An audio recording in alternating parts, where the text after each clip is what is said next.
நம்ம நாகி group chairman வந்து ஒரு மொட்டை கிட்ட ஹீரோக்கு ஒரு ஃபைட் ரெடி பண்ண சொல்லி கேட்டுட்டு இருந்திருப்பாரு. அதுக்கான ஃபைட் வந்து ஏதோ ஒரு பெரிய கம்பெனி கீழே இருக்கக்கூடிய பார்க்கிங் லாட்ல நடந்துட்டு இருக்குமா.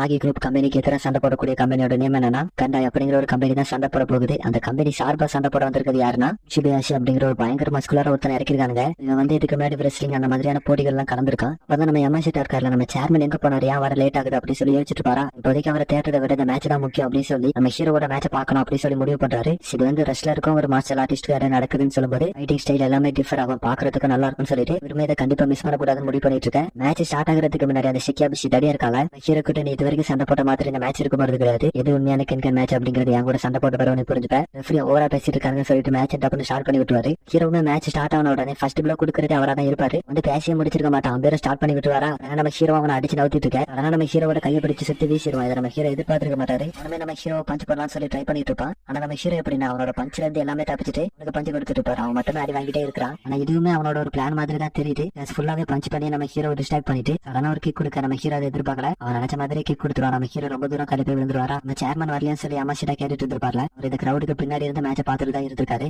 அப்பதான் சிக்கியாபிஷி அந்த ரெஸ்லர் இருக்காங்க. அவன் நம்ம ஹீரோ பார்த்து உனக்கு ஒரு வாய்ப்பு இருக்காது, என்னன்னா இந்த மாதிரி ஆட்கள்லாம் வழியில இருந்து தப்பிச்சு போலாம். எங்களை மாதிரி ரெஸ்லர்ஸ் பொறுத்த வரைக்கும் எந்த ஒரு ஓப்பனா இருந்தாலுமே கூட எதிர்கொள்ள வேண்டியது எங்களோட டியூட்டியாவே இருக்குன்னு சொல்லிட்டு இருக்கேன். மார்ஷல் ஆர்ட்ஸ்ங்கிறது ஒரு தற்காப்பு கலை தானே, நம்மள ப்ரொடெக்ட் பண்ணக்கூடியது. அதை வச்சுதான் நம்ம ஹீரோவை பத்தி அப்படி பேசிட்டு இருப்பானா. அவன் பேசுனதெல்லாம் நம்ம ஹீரோ சீரியஸாவே எடுத்துக்கலாம். அவன் கிட்ட நடந்து போய் கையில கிள்ளி விட்டு வர உடனே அவன் தட்டி விட்டுவான். அப்ப நம்ம ஹீரோ அவனை பார்த்து இப்ப சொல்லு யாரு வழியில இருந்து தப்பிச்சு போனது அப்படின்னு சொல்லி கேட்க. இப்ப வந்து கொஞ்ச நேரத்துக்கு முன்னாடி அவன் சொன்னான் ரெஸ்லர்ஸ் எல்லாம் எந்த ஒரு அப்சாக்ல இருந்தாலுமே கூட வந்து நாங்க நேராவே எதிர்கொள்வோம் அப்படின்னு சொல்லியிருப்பான். இதை வச்சு அவனை ஈஸியாவே கேவலப்படுத்தும் போது அவனுக்கு வந்து கடுப்பாயிரம். நம்ம ஹீரோட ஷோல்டர் பிடிச்சிட்டு பஞ்ச் பண்ணலாம்னு வருவானா. ஆனா அவனால அடிக்க முடியல. ஈஸி டார்கெட் தானே. என்னாச்சுன்னு பார்த்தா நம்ம ஹீரோ வந்து அவரோட ஹேண்ட் ஸ்ட்ரென்த்தையும் ஒரு ஃப்ளோவா யூஸ் பண்ணி அவரோட ஷோல்டர் வந்து ஒரு மூமெண்ட்ல அசைக்கிறது மூலமா சிக்கியாபிஷியால சரியா எனக்கு விடமா பண்ணுவாரா. அதோட மட்டும் இல்லாம இதே கரெக்டான சான்ஸா யூஸ் பண்ணி அவரோட ஃபேஸ்ல கிக் பஞ்ச் அப்படின்னு மாத்தி மாத்தி கொடுக்க ஆரம்பிப்பாரா. அப்பதான் நம்ம ஹீரோ வந்து ஒரு கிக் பிளான் பண்ணலாம் அப்படின்னு போகும்போது மொத்தமா சேர்த்து பிடிச்சிருவான். பிடிச்சதோட மட்டும் இல்லாம நம்ம ஹீரோக்கு மட்டும் கேட்கிற மாதிரி ஒன்னு சொல்லுவான். ரெஸ்லர்ஸ் எல்லாருமே ஒரு கிரேட் ஆக்டர்ஸ், அதுதான் ஃபர்ஸ்ட் அப்படின்னு சொல்லும்போது ஹீரோ கிட்ட அடி வாங்கின மாதிரி ஏமாத்தி இந்த ஒரு சான்ஸுக்காக வெயிட் பண்ணிட்டு இருக்கான். அவர் ரியலைஸ் பண்றதுக்குள்ளே சுத்திட்டு ஒரு போடு போடுவானா தரையில. அவர் முதுகோட சேர்த்து வச்சு அடிக்க அவரோட மூச்சு வெளியே வந்துட்டு போகும். ரெஃப்ரிமே கிட்ட அவனால இதுக்கு மேல ஃபைட் பண்ண முடியுமா அப்படின்னு சொல்லி கேட்க வர இவனும் நம்ம ஹீரோ விடுற மாதிரி தெரியல. அவனை பிடிச்சு தூக்கி வச்சுட்டு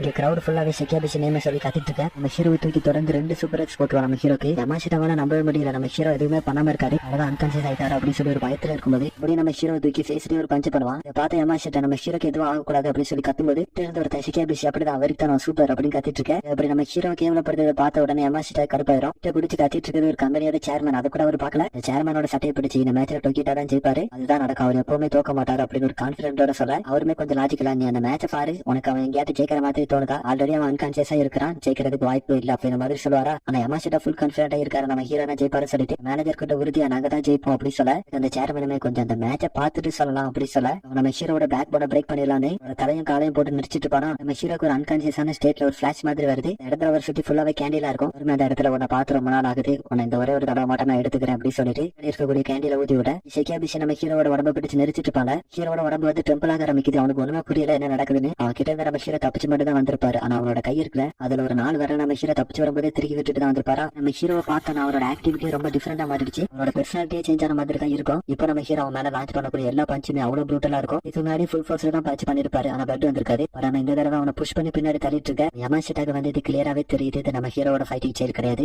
என்னாச்சு அப்படிங்கிறது இவருக்கு தெரியல. ஆனா என்னமோ நடந்திருக்கு, ஆனா கொஞ்சம் ஸ்ட்ரேஞ்சா பிஹேவ் பண்ணி ஃபைட் பண்ணிட்டு இருக்காரு அப்படின்னு சொல்லி யோசிச்சுட்டு இருக்கேன். இதே டவுட் தான் சிக்கியாபிஷிக்கும். இவன் இப்போதைக்கு வித்தியாசமா சண்டை போட ஆரம்பிச்சிட்டான். என்னோட 2 ஹேண்டுமே ப்ரோக் ஆயிருக்கு. இப்போதைக்கு இது வந்து ஒரு டிஸ்அட்வான்டேஜ் தான். ஆனா இப்படி இருந்தா தான் மேட்ச் ஒரு சேலஞ்சிங்கா பாக்குற வியூவர்ஸுக்குமே நல்லா இருக்கும் அப்படின்னு சொல்லிட்டு உடஞ்ச கையோடய நம்ம ஹீரோ ஒரு பஞ்ச் பண்ண எஸ் அது வந்து யூஸ்லெஸ்ஸா தான் போகுது. அளவுக்கான ஒரு பவர் உடஞ்ச கையால அவனால ஜெனரேட் பண்ண முடியல. நம்ம ஹீரோவா அவனை போட்டு ஸ்லாம் பண்ணிட்டு இருப்பாரு. இவ்வளவு நேரம் நம்ம ஹீரோ அடி வாங்க போதுமே கூட சப்போர்ட் பண்ணிட்டு இருந்த யமாஷிட்டா வந்து நம்ம ஹீரோட ஸ்டைலே இல்ல. அவர் வந்து இப்படி சண்டை போட மாட்டார். யோசிச்சு நிதானமா நம்மளோட பவரே இவரோட அட்வான்டேஜ் யூஸ் பண்ணி சண்டை போடக்கூடியவர் தான் நம்ம ஹீரோ. வந்து ஒரு மாதிரி ப்ரூட்டலா ஒரு பெர்சர்க்கர் மாதிரி எதுவுமே யோசிக்காம சண்டை போடுறத பார்த்துட்டு அது சன்னாகி என்ன பண்றதுன்னே தெரியாம புடிச்சு பாத்துட்டு இருப்பாரா. இந்த மேட்சை வந்து வக்காட்சிக்கு அப்படிங்கிற ஒருத்தர் வந்து கூர்ந்து பாத்துட்டு இருக்கிற மாதிரி பின்னர் இருந்து காமிக்கிறாங்க. அந்த இடத்துக்கு ஈமா அப்படிங்கிற ஒருத்தர் வந்து அவர்கிட்ட பேச ஆரம்பிக்கிறான். ஃபைட் உண்மையாவே சூப்பரா போயிட்டு இருக்கு, இந்த பையன் இந்த அளவுக்கு சண்டை போடுவான் எதிர்பார்க்கவே இல்லை அப்படின்னு சொல்லிட்டு இருக்கேன். அந்த வக்காட்சிக்கு வந்து இது வந்து பவர்லாம் இல்ல, இது வந்து ரொட்டேஷன் ஸ்பீட் அப்படின்னு சொல்றான். ஏன்னா நம்ம ஹீரோட பவர் வந்து இன்க்ரீஸ் ஆகல, அவரோட ஸ்பீட் வந்து இன்க்ரீஸ் ஆயிருக்கு. அந்த ஸ்பீட் தான் முன்ன இருந்ததை விட பஞ்சம் ஸ்ட்ரென்த் அதிகரிக்க காரணம் அப்படின்னு ஒரு விளக்கமும் கொடுக்க. மட்டும் இல்லாம வக்காட்சிக்கு என்ன ஒரு டவுட்டுமே இருக்குது. முன்னாடி அவன் லாக்கிட்ட கூட சண்டை போடும்போது அவனோட ஃபைட்டிங் ஸ்டைல் வந்து வித்தியாசமா இருந்திருக்கு, ஏன் இந்த ஃபைட் எல்லாம் வித்தியாசமா சண்டை போடுறோம் அப்படிங்கிற டவுட்டோட யோசிச்சுட்டு இருக்கேன். இங்க நம்ம ஹீரோ சிக்கியாபிஷியை போட்டு பஞ்ச் பண்ணி வெளுத்து வாங்கிட்டு பாரா. பார்க்க வந்து எல்லாருமே சிக்கியாபிஷியை போட்டு திட்டிட்டு இருப்பாங்க. அவன் மேல வந்து நிறைய காசு போட்டுருக்கேன் இப்படி தோத்துறாது அப்படின்னு சொல்லி கத்திட்டு பாங்க.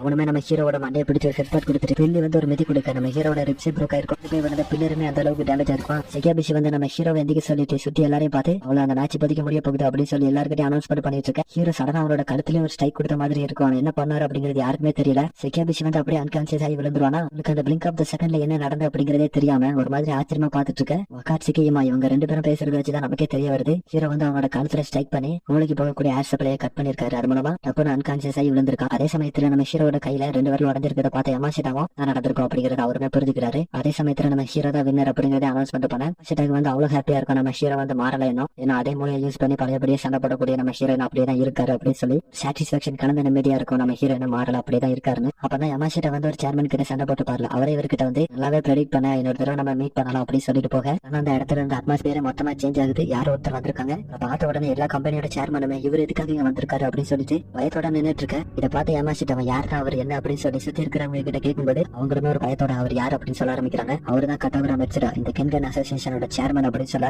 கைட்ட யமாஷிடாக்கு வந்து தூக்கி வாரி போட்டுரும். இவர் எதுக்காக இந்த மேட்ச் பார்க்க வந்திருக்காரு, இதுதான் நடக்குது அப்படின்னு சொல்லி ஒரு மாதிரி திருன்னு முடிச்சுட்டு பாரா. இங்க இருக்காருன்னா ஃபேங்க் இங்க தான் இருக்கணும் அப்படின்னு சொல்லி அவரோட ஃபைட்டர் பத்தி எல்லாருமே பேசிட்டு இருக்காங்க. அப்ப அந்த இடத்துக்கு வந்து நம்ம நோக்கி சேர்மனுமே இடத்துக்கு வந்தது நாங்க எதிர்பார்க்கவே இல்லை, வந்ததுக்கு ஒரு பெரிய ஹானர் அப்படின்ற மாதிரி வெல்கம் பண்ணிட்டு இருப்பாங்களா. அப்ப அந்த சேர்மனுமே நோக்கி கிட்ட நீ வந்து ஒரு நல்ல ஃபைட்டரா தான் தேர்ந்தெடுத்திருக்க, இப்படிதானே செக்கியாபிஷி அப்படின்னு சொல்ல இவ்வளவு நேரம் அன்கான்சியஸா இருந்த செக்கியாபிஷியும் அசல்ல இருந்துச்சுன்னு ஆமா நான் தோத்து போவேன் எதிர்பார்க்கவே இல்லை, கண்டிப்பா வந்து ஒரு பெரிய ஃபைட்டரா தான் இருக்க முடியும் அப்படின்னு சொல்ல கேட்டு கென்கன் அசரோட சேர்மனுமே ரெண்டாய் சேர்மனை பார்த்து நீ ஏதோ ஒத்துக்கிறேன் அப்படின்னு சொல்ல நாங்க இந்த மேட்ச்ல தோத்து போயிட்டா நாகி வின்னா இருக்கான்னு சொல்லும்போது கிட்ட நாகி வச்ச ப்ரொபோசலை நாங்க ஏத்துக்கிறோம். அது என்னன்னா கென்கன் அசோசியேஷன் சேர்மன் போட்டிக்காக அவர் கேட்டிருந்தாரு, நாங்க முழு மனதோட ஏத்துக்கிறோம் அப்படின்னு சொல்ல அவ்வளவுதான். நாகி அங்க தொட்டு இங்க தொட்டு எங்கடா கை வைக்க பாக்குற அப்படின்ற மாதிரி தான் இருக்கும். சுத்தி இருக்கக்கூடிய உங்களோட ரியாக்ஷனை வச்சு சொல்லிடலாம் இது எந்த அளவுக்கு டெரிஃபைங்கா இருக்க போகுதுன்னு சொல்லிட்டு சோ அந்த கென்கன் அசோசியேஷனோட சேர்மனை வந்து நம்ம ஒரு பெருசுனே கூப்பிட்டுக்கலாம். அது கொஞ்சம் ஈஸியா இருக்கும். இப்ப அந்த பெருசு என்ன சொல்றாருன்னா சேர்மன் போஸ்டுக்கான போட்டிக்கு மொத்தம் 50 பேரோட ஓட்டு தேவைப்படும். இதுவும் இப்ப கம்ப்ளீட் ஆயிடுச்சுன்னா அதுக்கான மீனிங் என்ன, உங்க சண்டை போறதுக்கு நீயும் குவாலிஃபை ஆயிட்டா அப்படின்னு சொல்ல இவர்கிட்ட இருந்து வரக்கூடிய பிரஷர்ல ஆக்கியமாக்கு வந்து என்ன பண்றதுனே தெரியாம பண்றதுனே தெரியாத ஒரு பிளாங்கான சிச்சுவேஷனுக்கு போயிட்டாங்க. பிரஷரை நாகியமே ஃபீல் பண்ண 100 வருஷத்துக்கு முன்னாடி இந்த அதே பிரஷர் வந்து கூட தான் செஞ்சிருக்கே தவிர குறைஞ்ச மாதிரியே இல்ல. சரியான மனுஷன் தான் இவர் அப்படின்னு சொல்லி யோசிச்சுட்டு அவரை பார்த்து நீங்க வந்து 58வது சேர்மனா இருக்கலாம், கண்டிப்பா நான் வந்து உங்களை அந்த சீட்ல இருந்து நீக்குவேன் அப்படின்னு சொல்ல